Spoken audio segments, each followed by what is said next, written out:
അയാളുടെ environment care ചെയ്തിരുന്നാൽ അയാൾ തിരിച്ച് പണി ചെയ്യൽ നമ്മളെ കസ്റ്റമറാണ്. ക്രിക്കറ്റ് ടൂർണമെന്റ് നടത്തുന്നത് നമുക്ക് എക്സ്പെൻസ് ആയിട്ട് ഫീൽ ചെയ്യാൻ പാടില്ല. അത് ആ ബാലൻസ് കീപ്പ് ചെയ്യാൻ വേണ്ടി ചെയ്യുന്ന എഫേർട്ടിന്റെ ഭാഗമായിരിക്കണം. ഇപ്പോൾ സ്റ്റാഫിന്റെ മീറ്റപ്പുകളും കാര്യങ്ങളൊക്കെ, ക്രിക്കറ്റ് മാച്ച് നടത്തുന്നു, ഫുട്ബോൾ മാച്ച് നടത്തുന്നു, ഇതൊക്കെ ഇവർ വലിയൊരു ഔദാര്യം ചെയ്യുന്ന പോലെ ഒരു കൊല്ലത്തിലൊരു സാധനമൊക്കെ ചെയ്യുന്ന അങ്ങനെയൊക്കെ ആയിരുന്നു ചെയ്തിട്ടുണ്ടായിരുന്നു. പക്ഷെ ഇപ്പോൾ എല്ലാവരും അതിൻ്റെ പ്രാധാന്യം റിയലൈസ് ചെയ്യുന്നുണ്ട്. അത് എത്രമാത്രം പോസിറ്റിവിറ്റി ആ എൻവയോൺമെന്റിൽ കൊണ്ടുവരും. ഒന്ന് ഇവരുടെ പ്രൊഡക്ടിവിറ്റിയിൽ ഉണ്ടാകുന്ന ചേഞ്ചസ്, പ്രത്യേകിച്ച് ഗൾഫിലൊക്കെ വർക്ക് എൻവയോൺമെന്റ് കുറേയും കൂടി ബുദ്ധിമുട്ടുള്ള അന്തരീക്ഷമുണ്ട്. ലീവ് കൊടുക്കാതിരിക്കുക, ടഫായിട്ടുള്ള വർക്ക് എൻവയോൺമെന്റ്, പിന്നെ അവിടുത്തെ ഒരു എൻവയോൺമെന്റ് കമ്പയർ ചെയ്ത് ലോ സാലറി കൊടുക്കുന്ന കേസസും കാര്യങ്ങളൊക്കെ ഉണ്ട്. നമ്മൾ ഒരു എംപ്ലോയീനെ ആ അർത്ഥത്തിൽ അയാളുടെ എൻവയോൺമെന്റ് കെയർ ചെയ്തിരുന്നാൽ അയാൾ തിരിച്ച് പണി ചെയ്യൽ നമ്മളെ കസ്റ്റമറാണ്. അപ്പോൾ അവിടെ ബാലൻസ് കൊണ്ടുവരാൻ വേണ്ടിയിട്ടുള്ള എല്ലാ എഫേർട്ടുകളും തിരിച്ച് നമ്മളെ ബുക്കിലേക്ക്, ഞാൻ നേരത്തെ പറഞ്ഞ രൂപത്തിൽ നമ്മളെ ബുക്കിൽ അത് പോസിറ്റീവ് റിഫ്ലക്ഷൻസ് ആണ് ഉണ്ടാക്കുക. അതുകൊണ്ട് കമ്പനിക്ക് ഗുണം ഉണ്ടാവുള്ളൂ.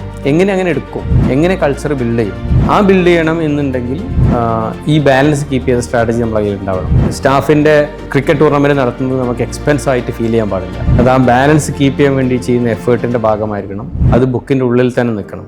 ATBC, profit with purpose, prosperity for all.